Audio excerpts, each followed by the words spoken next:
Amis, prenez place et installez-vous confortablement. Au cours de la longue histoire du Japon, ses frontières et sa configuration ethnique ont subi des changements étonnamment spectaculaires. Pour illustrer ce point, les cartes dessinées avant le milieu du 19e siècle identifient les provinces de Mutsu et de Dewa sur l'île principale de Honshu comme les territoires les plus septentrionaux des Japonais. Sur ces cartes, il manque l'île connue aujourd'hui sous le nom de Hokkaido, le circuit maritime du Nord. Une terre spacieuse et riche en ressources qui constitue environ 21% de la superficie totale du Japon d'aujourd'hui. Certaines cartes du XVIIe siècle, comme la carte détaillée de 1644 Shouhou Nihon Sozu, carte du Grand Japon, décrivent grossièrement une formation terrestre du Nord en forme d'amibe, appelée Ezoshi, Ezochi, un terme qui signifie quelque chose comme terre barbare. Bienvenue dans ce livre qui s'intitule La conquête des terres Ainu, écologie et culture dans l'expansion japonaise de 1590 à 1800. Le Shouhou Nihon Sozu est le produit d'un projet de cartographie à l'échelle du royaume mandaté par le shogunat d'Edo, le gouvernement militaire Bakufu fondé par Tokugawa Ieyasu en 1603. Elle a été élaborée à partir des cartes provinciales individuelles, kunyezu, soumises à la capitale par les seigneurs daimyo, dans le cadre de la formation d'un régime fort dirigé par les shoguns Tokugawa. Ces cartes provinciales servaient d'importants objectifs politiques et militaires et devaient se conformer à une norme cartographique rigide.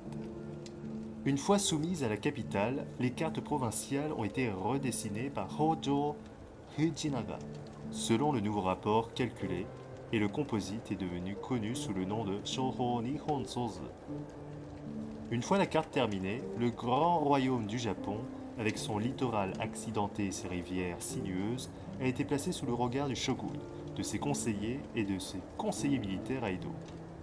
Le produit final est une carte étonnante pour l'époque, qui représente avec précision les frontières très districtes des districts, les ports côtiers, les noms des villages et d'autres informations politiques et géographiques. Mais la partie de la carte représentant la section nord des Oshi, en particulier et essentiellement un patchwork de villages Ainu et d'îles exotiques. Ces lieux sont restés dans l'ombre. Les autorités japonaises en avaient entendu parler mais ne les avaient pas encore vus.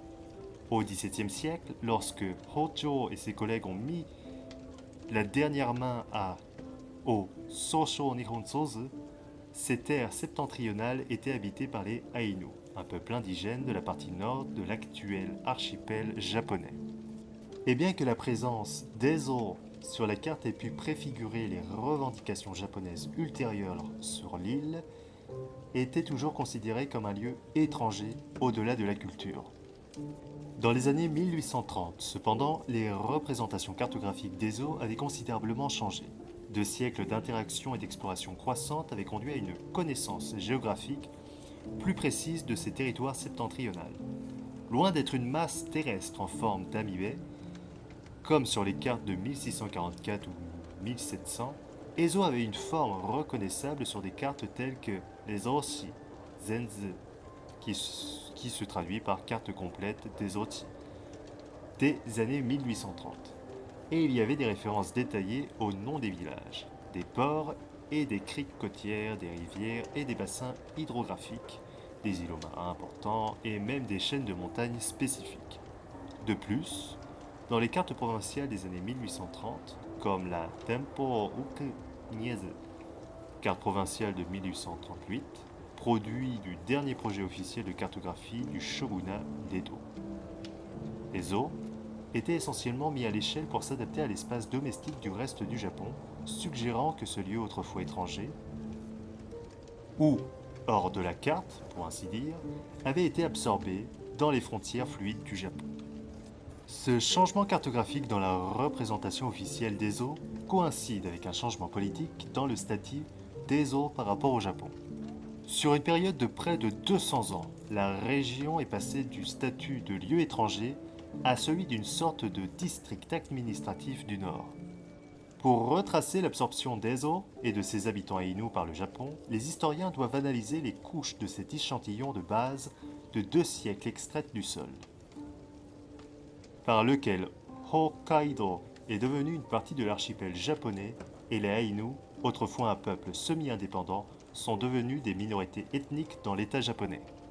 Ce processus d'absorption est le sujet de cet ouvrage. Et pour déterrer les racines de l'absorption des Ainu et raconter comment elle s'est produite, nous devons passer au crible les strates écologiques et culturelles déposées sur le paysage septentrional des eaux. Le chapitre suivant, frontières, zones frontalières et le terrain intermédiaire.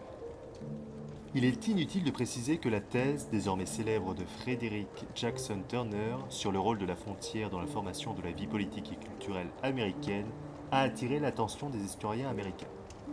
Turner a positionné la migration vers l'ouest des colons européens sur le continent nord-américain dans le cadre plus large de l'histoire des États-Unis en faisant valoir que l'existence d'une zone de terre libre, son recul continu et l'avancée de la colonisation américaine vers l'ouest explique le développement américain.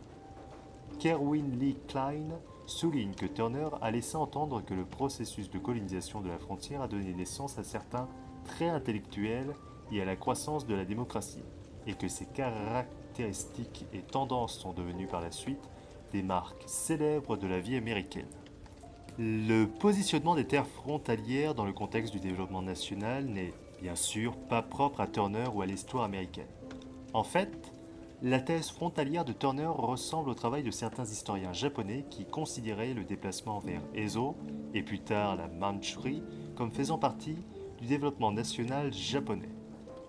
Takakura Shinichiro, par exemple, un pionnier de l'étude des Ainu, a écrit au début des années 1940, à l'apogée de l'impérialisme japonais, que l'histoire du Japon est l'histoire d'un développement national fondé sur une expansion continue.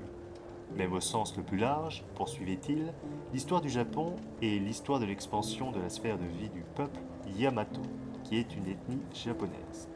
Avec cette idée, Takakura a contribué à jeter les bases d'une thèse japonaise sur les frontières qui décrit la marche régulière du peuple Yamato vers l'île septentrionale d'Hokkaido et finalement vers la Mandchourie. Takakura a défini le domaine des études Ainu au Japon et ailleurs pendant des décennies. Et malgré son point de vue ethnocentrique, son travail reste inégalé dans le domaine des études Ainu japonaises. Un exemple plus récent est l'étude de Yamamoto Hirofumi sur les relations extérieures du Japon au XVIIe siècle. Réagissant aux historiens qui s'opposent à la thèse du Sakkoku, c'est-à-dire à l'idée que le Japon était un pays fermé pendant les années Tokugawa, Yamamoto suggère plus largement que de nombreux exemples spécifiques de contact avec l'étranger au début de l'ère moderne, mis en avant par ces historiens, n'étaient pas, à proprement parler, des relations étrangères. Il affirme plutôt que ces régions étaient subordonnées à l'État japonais du début de l'ère moderne ou qu'elles étaient au moins intégrées dans un périmètre défensif anti-chrétien. Ainsi, il est positionné essentiellement à la limite des frontières et les prive ainsi de leur statut de lieu étranger autonome. Il soutient que dans les années 1630, lorsque les décideurs japonais ont mis en œuvre les interdictions maritimes, en japonais Kaikin, ils ont scellé le pays de tout contact extérieur et placé ces terres sous leur juridiction administrative. Plus précisément, la thèse de Yamamoto place le royaume de Ryukyu et Ezo, ainsi que la Corée, dans une certaine mesure, comme les frontières administratives de l'État japonais du début de l'ère moderne. Dans le domaine de l'histoire des États-Unis, le mécontentement à l'égard de la thèse de la frontière a conduit à l'émergence de la nouvelle histoire occidentale. Selon cette dernière, le fait de considérer les frontières des États-Unis, autrefois en pleine expansion, comme de simples frontières, fausse l'analyse historique des terres amérindiennes et, en fin de compte, dément la complexité de leur conquête. À quelques exceptions près, aucun historien n'a fait valoir ce point avec autant de lucidité que Patricia Nelson Limerick dans The Legacy of Conquest.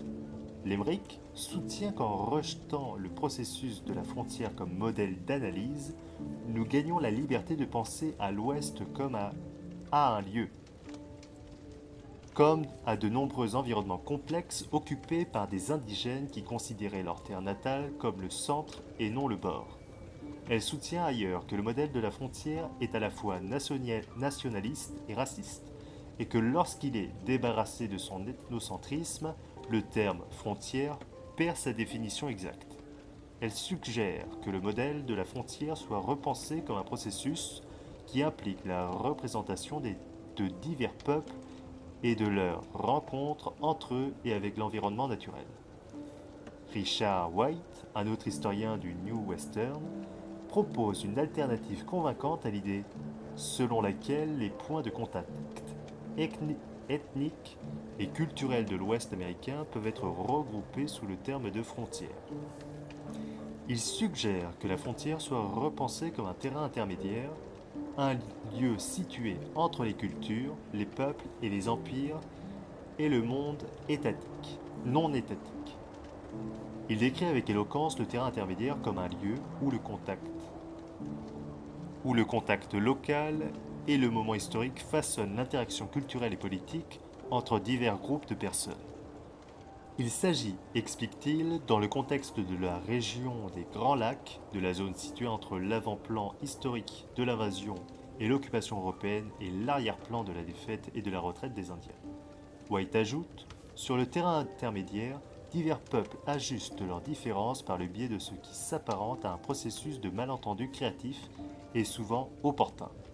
Ils interprètent souvent mal et déforment les valeurs et les pratiques de leurs interlocuteurs, mais de ces malentendus naissent de nouvelles significations et, à travers elles, de nouvelles pratiques. Dans l'historiographie récente liée à Ezo, une approche de l'analyse du commerce et des autres contacts entre les Aïnous et les Japonais qui minimise le point de vue ethnocentrique des Japonais. Une approche similaire à la nouvelle, l'histoire occidentale en ce sens qu'elle positionne Ezo comme un lieu plutôt que comme un processus, a été lent à s'imposer dans les études récentes. Certes, au cours des dernières décennies, une nouvelle génération d'historiens japonais a détourné l'attention du processus politique et économique de développement de la frontière septentrionale pour explorer la spécificité culturelle et ethnique de cette région frontalière. Dans la nouvelle historiographie, Ezo est positionné non pas comme une frontière, ou non pas comme une zone d'ombre ou comme des terres ouvertes qui n'attendaient que d'être développées par les Japonais, mais comme une terre étrangère qui a servi de frontière nord à la politique japonaise du début de l'ère moderne. Kikuchi Isao représente bien cette génération de chercheurs. Dans son ouvrage fascinant, il replace les contacts du Japon avec les Aïnous dans le contexte du système japonais du début de l'ère moderne, emprunté à la Chine, en matière de relations étrangères et d'ordre international. Ce système mettait l'accent sur une structure à deux niveaux, qui considérait les relations étrangères comme des réunions cérémonielles entre un centre civilisé, représenté par le Japon, et une périphérie barbare, représentée par des groupes tels que les Aïnous. En raison de l'accent mis sur un système de relations étrangères datant du début de l'ère moderne, le traitement par Kikuchi des contacts avec les Aïnous et leur patrie doit être considéré comme faisant partie d'une trajectoire historiographique plus longue liée aux critiques antérieures du Sakoku. Il place ainsi le contact avec les Aïnous dans le même contexte que les relations avec d'autres pays étrangers, comme le domaine de Tsushima et la Corée, ou le domaine de Satsuma et le royaume des Ryokyu. Il admet qu'Ezo n'était pas à proprement parler un pays étranger comme la Corée, mais parce que ses habitants parlaient une langue étrangère et avaient des traditions culturelles distinctes, l'endroit où ils vivaient, Ezo, était ainsi donc considéré par les Japonais de l'époque comme un pays étranger. Dans ce système prémoderne de relations étrangères et d'ordre international, celui qu'employait le régime Tokugawa laissait peu de place pour ce qui ressemblait au juste milieu de White, où le glissement culturel et ethnique dans un espace ambigu doit à la fois familier et étranger, civilisé et barbare, où les lignes entre le centre et le bord étaient brouillées par l'interaction entre deux peuples. Le Kai Chitsujo exigeait de par sa nature et sa conception même, que des lignes culturelles, géographiques et même ethniques soient tracées entre les gens. Bien sûr, comme le démontrent Kikuchi et d'autres, replacer les relations avec Ezo dans le contexte d'un système d'ordre international du début de l'ère moderne est très instructif. Mais en adhérant trop étroitement à ce système, on risque de négliger une réalité historique, la conquête d'Ezo, du moins du point de vue des Ainu. En outre, le système d'ordre international des débuts de l'ère moderne ressemble à sa manière à un nouveau type de thèse sur les frontières. Dans le contexte d'Ezo, l'accent mis sur la délimitation des frontières japonaises et sur la construction d'identité japonaise fait de l'entrée dans la patrie Ainu une partie intégrante de l'histoire japonaise. Mais cette approche ne tient pas compte de l'histoire plus complexe et plus troublante de l'avancée croissante des Japonais à Ezochi, en particulier au niveau écologique et culturel. Des frontières entre Ainu et Japonais ont été érigées dans les eaux, mais les produits manufacturés japonais et les agents pathogènes étrangers qui ont tant modifié la société Ainu et accéléré leur conquête n'ont pas reconnu ces frontières. En d'autres termes, on pourrait dire que dans le cadre d'une thèse antérieure sur les frontières, ou même du Kai Shitsujo du monde des Tokugawa, Ezo n'a pas réussi à échapper à l'orbite des colonisateurs japonais. Le prochain chapitre, vers un nouveau Japon précoce et moderne. Cette approche centrée sur Ezo peut être étendue au-delà de la frontière septentrionale, au Japon proprement dit, pour jeter un regard neuf sur des questions plus confinées aux études sur le Japon du début de l'ère moderne. Par exemple, plusieurs débats en cours sur la formation de l'État à la fin du XVIe et au début du XVIIe siècle, en suggérant que, dans la perspective d'Ezo, le jeune État japonais qui a émergé de l'agitation de la fin de l'époque médiévale disposait d'une plus grande autorité centrale, ou du moins d'une plus grande influence politique que ne le reconnaissaient les représentations récentes. En particulier lorsque l'on se concentre sur les aspects de l'économie symbolique du début de l'ère moderne et sur les alliances forgées dans l'arène cérémonielle des cadeaux et des audiences. Le noyau politique apparaît comme étant au moins assez puissant pour projeter son hégémonie dans des territoires autrefois hors de sa portée, dans des endroits tels qu'Ezo et ses habitants Ainu. De plus, cette projection de l'autorité de l'État à Ezo et les conséquences qui en découlent devraient être considérées comme une réfutation supplémentaire de la thèse Sakoku déjà bien entamée. Aux yeux fatigués des dirigeants Ainu tels que Shakusei, qui sont morts pour défendre sa terre sacrée, est un mode de vie en voie de disparition parmi son peuple. Ni le shogunat d'Edo, ni les domaines agissant sous son autorité n'apparaissaient comme des gouvernements dirigés par des isolationnistes. Une approche eurocentrique, souligne Ronald Toby, a conduit à la fausse impression que le Japon était un pays fermé. Une approche centrée sur Edo, en revanche, montre que le Japon était en expansion pendant les années Tokugawa, une notion qui souligne l'importance du site historique ou du point de vue ethnique à partir duquel le passé est rendu comme histoire. Cette expansion économique dans l'Ezo, en plus d'avoir des implications pour les Ainu et d'autres groupes du Pacifique Nord, soulève des questions intrigantes quant à savoir si le colonialisme japonais en Asie de l'Est doit être considéré comme un phénomène exclusivement post-Meiji, ou, en d'autres termes, comme les implications impérialistes d'une modernisation façonnée principalement par des modèles occidentaux. Pour commencer, dans le domaine de ce qu'Alfred Crosby appelle l'impérialisme écologique, l'échange de contagion à Ezo et les conséquences démographiques et culturelles des épidémies massives introduisent le spectre horrible des interactions entre les populations semi-insulaires comme les Ainu et les porteurs de maladies endémiques comme les Japonais. Parmi les nombreuses facettes des relations entre Ainu et Japonais abordées dans ce livre, la maladie a ouvert la voie à la colonisation japonaise d'Hokkaido, peut-être plus que tout autre facteur et, par conséquent, pousse les historiens à se confronter aux implications écologiques de l'expansion dans le monde pré-Meiji du Japon. En outre, sur le plan politique, le lien entre l'État, les marchands et la conquête étrangère à Ezo ressemble à l'expérience coloniale japonaise ultérieure en Corée. Corée où, Comme l'affirme Peter Dues, les liens symbiotiques formés entre le gouvernement et les entreprises ont facilité l'entreprise nationale de l'annexation de la Corée. Le processus politique de la colonisation de la Corée, écrit Dues, a été associé à la pénétration du marché coréen par une armée anonyme de commerçants, de résidents et de colons japonais, ce qui ressemble à d'importantes différences près à la situation de Ezo. Cette étude offre donc un nouveau point de vue sur la vie et la mort de ce que les historiens japonais appellent Kinsei, c'est-à-dire le début de la période moderne au Japon.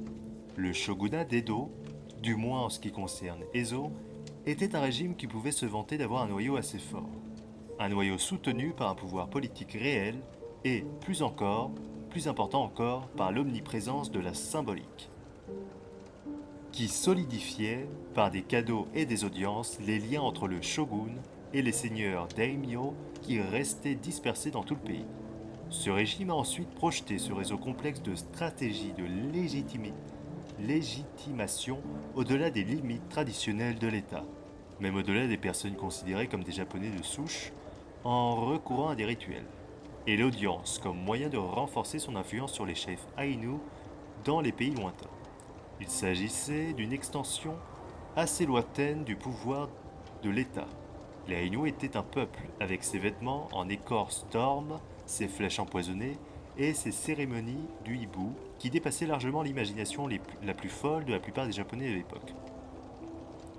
Une fois sur ces terres, l'État s'est allié aux marchands pour exploiter les ressources, a introduit par inadvertance des contagions mortelles dans les populations locales. L'introduction de cette culture a entraîné une dégradation de l'environnement local, l'émergence de nouvelles hiérarchies sociales et des changements culturels profonds chez les Ainu. Par exemple, dans l'esprit des Ainu, les animaux qui, dans le passé, étaient considérés comme des dieux exclusifs, dont la mise à mort libérait les esprits et cimentait les liens sacrés avec la terre, se sont métamorphosés en ce que le médecin japonais Oeshi Yoan appelait des marchandises chassées, à échanger au poste contre des articles fabriqués au Japon. Les Japonais commencent eux aussi à considérer le monde naturel différemment, le cataloguant et le catégorisant, favorisant la naissance d'une histoire naturelle et positionnant l'environnement pour une exploitation plus approfondie dans le contexte de la croissance commerciale de l'époque. Le catalogage des produits et des médicaments éizoïques par des érudits tels que Matsumae Hironaga dans l'ouvrage Matsuma du XVIIIe siècle a permis de mettre en évidence l'existence d'une histoire naturelle. Celui-ci illustre ce point dans le contexte du commerce avec les Ainu. Cependant, le positionnement des eaux en vue d'une exploitation plus approfondie n'impliquait pas seulement l'exploration et le commerce, mais aussi la guerre contre certaines chefferies Ainu qui résistaient au projet japonais. Des combats ont eu lieu avec les Ainu de Shibuchari en 1669. Plus tard, le shogunat d'Edo a ordonné des déploiements militaires dans le sud de Sakhalin, ainsi que dans les Kourils, afin de protéger la région contre la menace des barbares modernes tels que les Russes. Ce faisant, le shogunat d'Edo a délimité de nouvelles frontières pour le royaume, mais seulement à l'aide des coups d'épée, certes timides, portés par les armées des domaines et des shogunats. Le prochain chapitre s'intitule La consolidation de l'État japonais du début de l'ère moderne dans le Nord. À la fin du XVIIIe siècle, lorsque le géographe Furukawa Goshoken traversa le domaine de Hirosaki et arriva pour la première fois dans la ville du château de Matsumae, il a été frappé par la ressemblance de certains aspects de Fukuyama avec Kyoto. Les maisons joliment entretenues, avec de belles fleurs disposées dans les jardins de devant, évoquaient dans l'esprit de Furukawa l'ancienne capitale située le long de la rivière Kamo. Non seulement l'environnement de la ville du château de Matsumae, mais aussi la culture politique à l'intérieur du château de Fukuyama lui-même, ont été transformés à la fin du XVIe siècle par des tendances émanant de Kyoto. Ce chapitre retrace ces tendances et l'extension de l'État japonais dans le sud de l'Ezo, qui est devenu au XVIIe siècle une terre japonaise ou Wajinshi.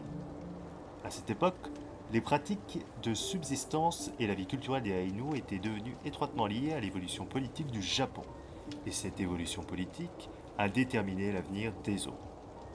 Le rythme du commerce à Ezo, la manière dont ce commerce lucratif a évolué, ainsi que les objectifs politiques et financiers plus larges qu'il a servi aux Japonais, sont des éléments importants à l'étude de la naissance de l'État japonais du début de l'ère moderne dans le Nord. N'apporte pas seulement de la texture à notre compréhension du commerce à Ezo, mais aussi de mettre en lumière le processus de consolidation politique et militaire qui a balayé le Japon à la fin du XVIe siècle et au début du XVIIe siècle. Ce processus a culminé à l'émergence de ce que les historiens japonais appellent Kinsei, ou le début de la période moderne du Japon. Le prochain chapitre s'intitule L'histoire ancienne, la politique, le pouvoir et les émishi.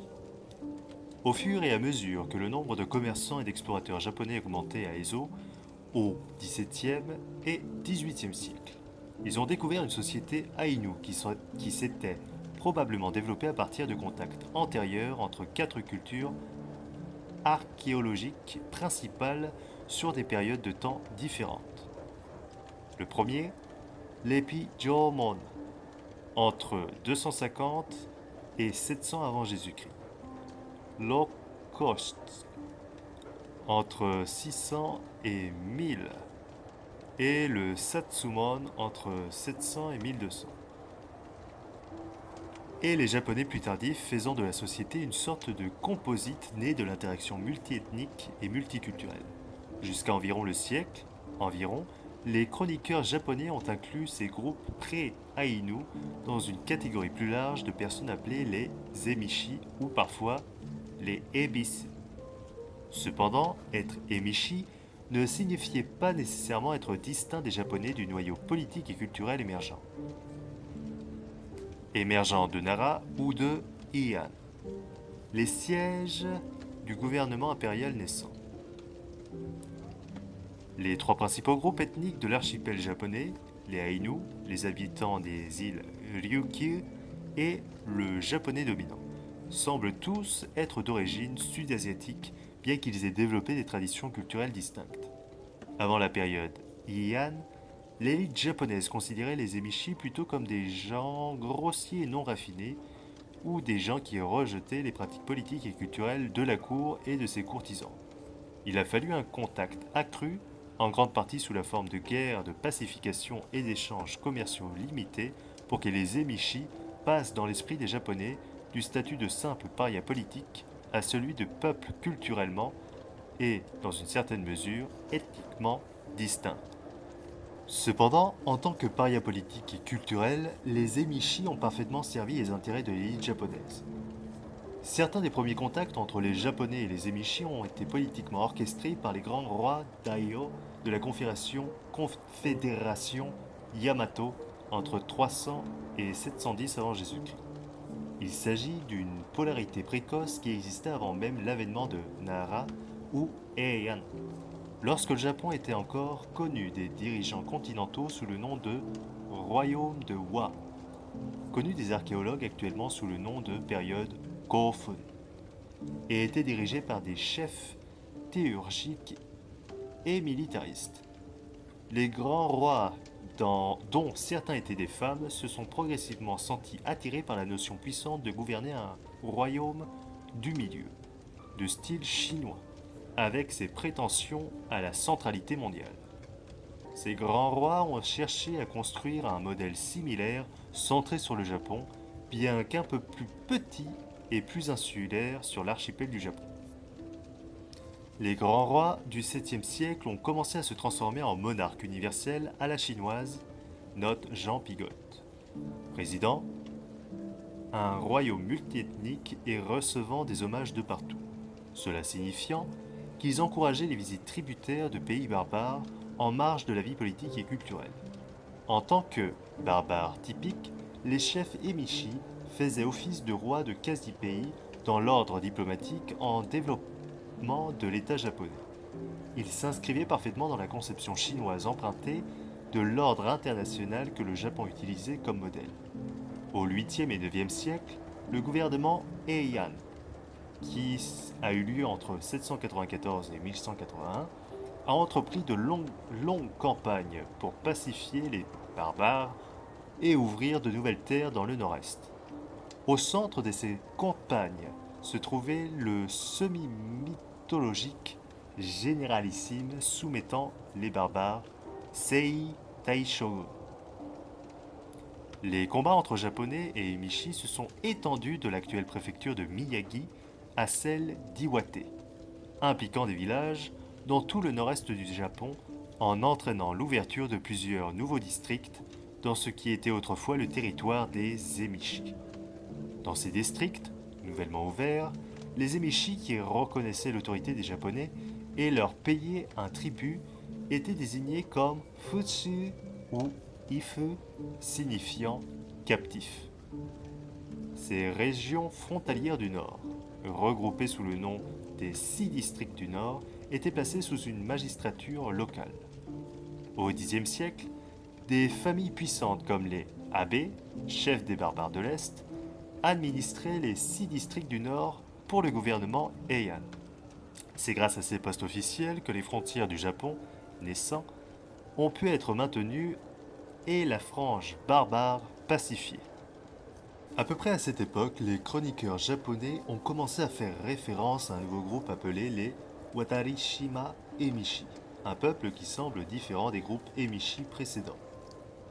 En guise de tribu, par exemple, les Watarishima Emishi apportaient des peaux d'animaux plutôt que des chevaux, et les seigneurs Dewa ont interdit aux autres groupes de commercer avec les Watarishima Emishi, suggérant que leur tribu était suffisamment exotique pour justifier des restrictions commerciales. Emori Susumu, historien d'Hokkaido, souligne que les Watarishima Emishi partagent de nombreux traits avec le peuple qui sera identifié plus tard comme les Ezo et finalement les Ainu. Tout d'abord, les Watarishima Emishi étaient plus qu'un simple peuple agricole. La chasse constituait une part importante de leur pratique de subsistance. Deuxièmement, ils pratiquaient un commerce à petite échelle avec les Japonais de Dewa qui comprenait l'échange de diverses peaux d'animaux. Troisièmement, les Emishi de Waratishima se distinguaient des Emishi de Mutsu et vivaient principalement à l'extrémité nord de Honshu et sur Hokkaido. Le nom Watarishima Emishi peut être traduit approximativement par Emishi qui traverse l'île. Enfin, il présente des éléments de ce que les archéologues appellent la culture Satsumon. Les chercheurs font remonter les débuts de la culture Satsumon à Hokkaido à environ le 8e ou le 9e siècle et suggèrent que cette culture était caractérisée par des changements dans la production de faïence. Par des domiciles de plus en plus carrés, avec des foyers de cuisson intérieure, et par une augmentation marquée du nombre et de la variété des articles en métal acquis dans le commerce. Les archéologues ont mis au jour des objets en fer tels que des pointes de harpon, des pointes de flèches, des faucilles, des houes et divers ornements personnels en métal sur des sites du nord de Honshu et du sud de Hokkaido. Ces articles sont les principaux biens matériels de la culture Satsumon. Le commerce du Satsumon ne se limitait toutefois pas aux produits métalliques, suggérant un échange de technologies, des échantillons de poterie de style japonais, comme le sueki, une faïence cendrée et cuite au four, et le suzuyaki, poterie provenant principalement de la partie nord de l'actuelle préfecture d'Ishikawa, ainsi que de la porcelaine, ont été mis au jour sur des sites archéologiques. Les Satsumon pratiquaient également l'agriculture à petite échelle. Des traces de parcelles d'orge, de millet, d'échinocloa, de sarrasins et de millets indiens ont été trouvées sur de nombreux sites Satsumon. De plus, sur des sites près de Shizura, sur la principale de Tsugaru, les archéologues ont identifié des fuseaux pour la fabrication de tissus, des outils en terre cuite et des scories provenant de la fonte du métal qui étaient utilisés pour la fabrication de briques et de ciment appelés noro. Sur les sites proches de Satsumae, Également sur la péninsule de Tsugaru, les archéologues ont répertorié des vestiges similaires, notamment de grandes quantités de Suzuyaki. Bien qu'il subsiste une grande diversité sur ces sites de Satsumon, ils présentent des éléments qui ressemblent à la culture Ainu des siècles suivants. Les sites près de Matsumae, dans le sud d'Hokkaido, témoignent de l'évolution vers une société qui s'intéressait à l'agriculture et à la pêche au saumon. La dépendance à l'égard de la pêche est devenue l'une des caractéristiques des derniers Ainu. L'agriculture Satsumon, quant à elle, présente des similitudes avec l'agriculture à petite échelle des derniers Ainu, mais elle ressemble aussi à l'agriculture du Japon du 8e siècle, ce qui suggère à nouveau des échanges technologiques précoces entre les principaux groupes ethniques de l'archipel japonais. Un exemple fréquemment cité est l'utilisation d'entrepôts à grains surélevés pour éloigner les souris. Ces dispositifs ingénieux sont également devenus une caractéristique standard des villages Ainu des années Tokugawa. Emori Suzumu avance que ce contact accru avec les Japonais de Dewa est à l'origine de nombreux changements qui ont marqué la transition entre la culture Epi-Jōmon et la culture Proto-Ainu, dominée par le Satsumon. La place prépondérante des objets métalliques étrangers acquis dans le cadre du commerce et des échanges technologiques dans le domaine de l'agriculture et de la poterie en sont les principaux exemples. Au XIe siècle, à la suite de l'ancienne guerre de 9 ans et de la dernière guerre de 3 ans, des événements décisifs ont marqué la montée en puissance de l'élite guerrière au Japon. Le Hiraizumi Fujiwara est devenu la première puissance militaire du nord-est du Japon. Certains pensent que les membres de l'Hiraizumi Fujiwara, tels que Kiyohira Motohira Hidehira et Yasuhira, auraient été des descendants des Emishi ou étroitement associés à des groupes Emishi. Mimi Yen Pruskawan a abordé le débat sur leur éventuelle appartenance aux Emishi, du point de vue d'une historienne de l'art, suggérant que le Konjikido, un temple construit à Hiraizumi par Fujiwara Kiyohira, a pu servir de tombeau de style Emishi. Elle souligne que, bien que le temple contienne de nombreuses icônes bouddhistes, puissantes et ressemblent au style architectural Heian, le fait que Kiyohira et ses fils aient été momifiés suggère qu'ils ont pu faire partie de ce qu'elle appelle, ailleurs, une sphère septentrionale de culture transmaritime. Ou, de manière plus provocante, elle suggère que les Fujiwara Hiraizumi ont pu être une branche d'un groupe plus large qui a été connu plus tard sous le nom de Ainu ou associé d'une manière ou d'une autre à celui-ci. Elle explique que les explorateurs japonais ont remarqué que les Ainu de l'île de Sakhalin momifiaient leurs chefs après leur mort et que cette pratique était également répandue chez les Tounkuzu et d'autres peuples du continent eurasien vivant autour de l'estuaire de l'Amour. Une grande partie des rituels et de la culture matérielle des Ainu, y compris, selon toute probabilité, le style d'enterrement utilisé par les Fujiwara de Hiraizumi, peut être attribué à ces sociétés continentales. Quelle que soit la façon dont ils traitaient leurs morts, les Fujiwara Hiraizumi parvinrent à étendre considérablement leur sphère administrative dans le nord. À un moment donné, elle s'étendait de Shirakawa no Seki, dans l'actuelle préfecture de Fukushima, à Sotogahama, sur la péninsule de Tsugaru. De plus, au XIIe siècle, l'Hiraizumi Fujiwara avait ouvert plusieurs nouveaux districts à la culture et à la colonisation et avait pratiquement éradiqué ce qui restait des villages Emishi. Tous les Emishi restants étaient confinés à l'extrémité du nord de Honshu, à Hokkaido, au sud de Sakhalin et à l'archipel des Kuriles. Ce changement dans la pratique administrative, le confinement des Emishi dans la région du Nord, correspondait à un changement de terminologie, et les Japonais désignaient de plus en plus les Emishi sous le nom d'Ezo, un terme qui fait écho à des nuances culturelles et ethniques. Pourtant, l'émergence de la culture Ainu n'a pas été déterminée uniquement par les influences du Sud. La culture Okkotsu du nord-est d'Hokkaido, qui s'étendait de la région de Hamamasu, près de la rivière Ishikari, au littoral de la mer d'Okhotsk et même au Kouril, qui a également contribué au développement de la société aïnou. À ce jour, les archéologues ont retrouvé les meilleurs exemples de la culture d'Okhotsk dans les monticules de coquillages près de Moyoro, et son développement semble coïncider approximativement avec la naissance de la culture Satsuma. Les cultures d'Okhotsk possédaient de nombreux éléments continentaux, et ses racines peuvent être retracées jusqu'aux peuples chasseurs de mammifères marins, comme les Nivsks de Sakhaline, ainsi que les Ulchi et d'autres peuples de l'estuaire de l'Amur.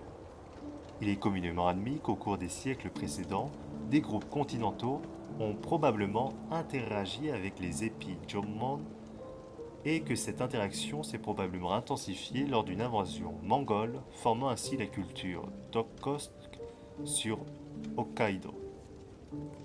De plus, au début du XVe siècle, après que leurs groupes ancestraux aient été continuellement repoussés vers le nord, les Aïnous en étaient venus à considérer une grande partie des eaux comme leur patrie. En fait, les premiers efforts de la famille Ando pour affirmer une plus grande influence politique et commerciale sur le sud des eaux se sont soldés par des rebuffades sanglantes. La guerre de Koshamane, un conflit du milieu du XVe siècle entre les Japonais et les Aïnous fidèles à Koshamane, en est un exemple. Elle a mis en évidence l'urgence pour certains chefs de défendre leurs revendications concernant leur patrie, les animaux et les poissons qui y vivent, ainsi que leur droit illimité au commerce. Au cours de cette courte guerre, qui a en fait été déclenchée par une dispute mineure au sujet d'une épée, Koshamai et ses partisans ont réussi à détruire une douzaine de forts japonais dans le sud des eaux avant d'être vaincus. Bien, j'espère que vous avez apprécié notre échange de ce jour. Je vous donne le au revoir, en espérant échanger avec vous de nouveau.